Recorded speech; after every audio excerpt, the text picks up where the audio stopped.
Shalom, selamat pagi Bapak Ibu Saudara-saudariku yang Tuhan kasihi. Salam sejahtera bagi kita sekalian.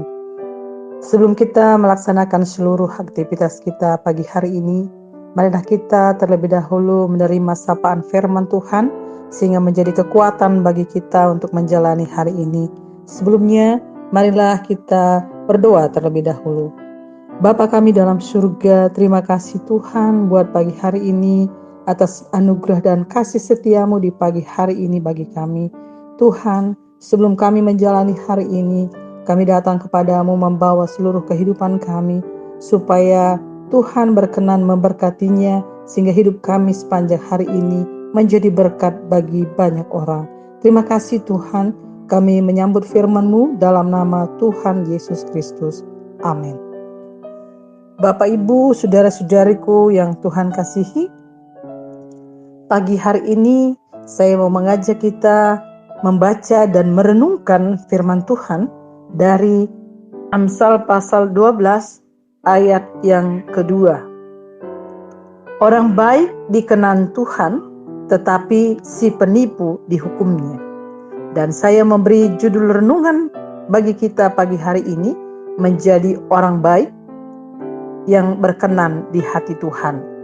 Bagaimana caranya supaya kita hidup berkenan di hati Tuhan? Bapak Ibu, caranya jadilah orang baik di hadapan Tuhan. Sesuai dengan ayat firman Tuhan ini, mengingatkan kepada kita sekalian bahwa semua orang akan senang jika berteman dan bergaul dengan orang baik.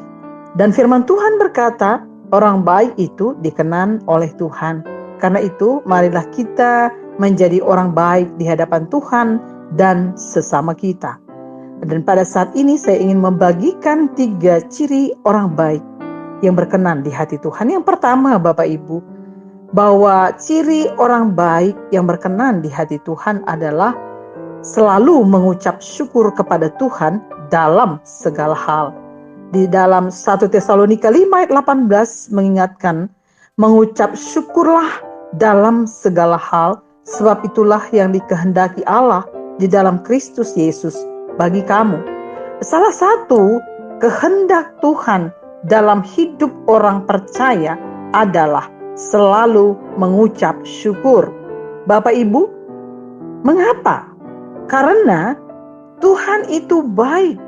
Kasih setianya tak pernah habis-habisnya dalam kehidupan kita.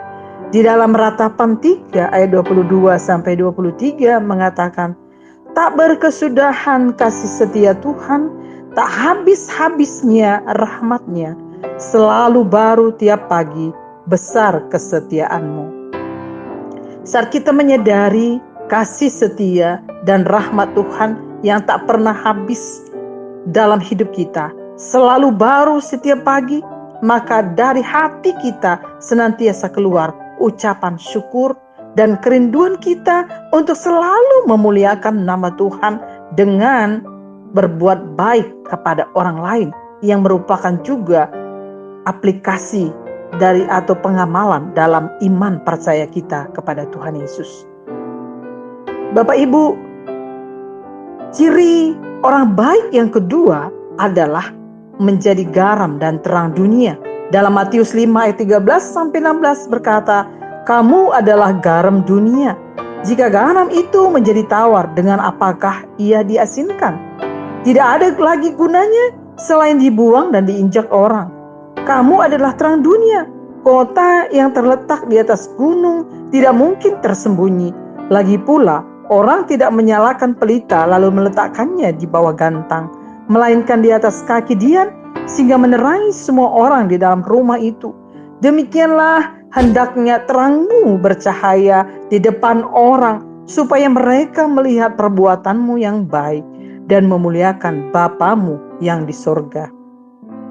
Menjadi garam dan terang bagi dunia artinya kita melakukan perbuatan-perbuatan baik kepada orang lain. Saat mereka melihat perbuatan-perbuatan baik kita, Bapak Ibu, mereka akan memuliakan Allah Bapa di sorga.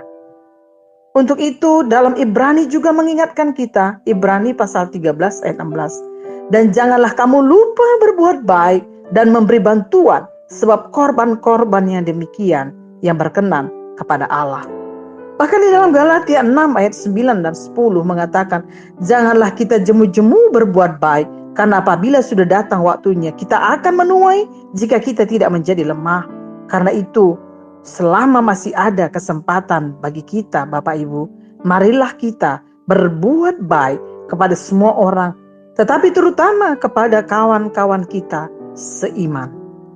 Saat kita menjadi orang baik yang suka memberi bantuan, hidup kita berkenan kepada Allah. Karena itu, kita jangan jemu-jemu berbuat baik. Tuhan pasti akan membalas setiap perbuatan baik kita.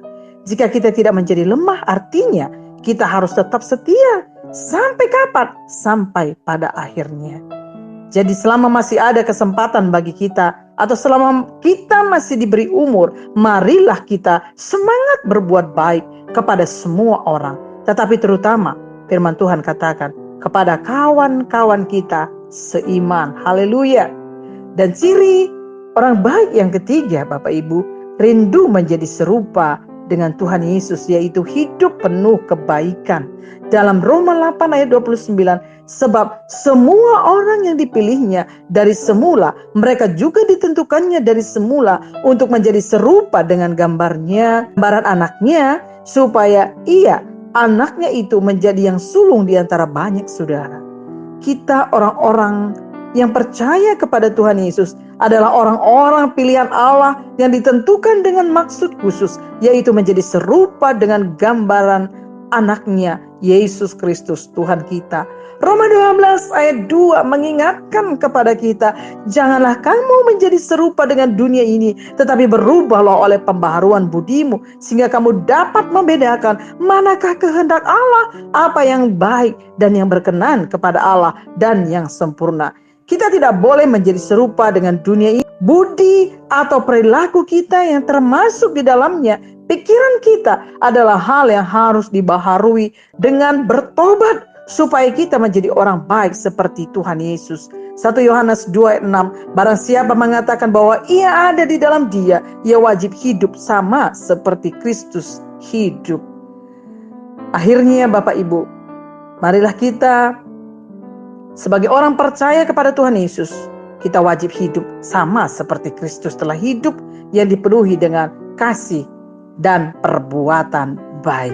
Puji Tuhan, kiranya pagi hari ini melalui renungan firman Tuhan ini, kita didapati menjadi orang yang baik dan setia sampai akhirnya dalam sepanjang kehidupan kita. Tuhan Yesus memberkati kita sekalian.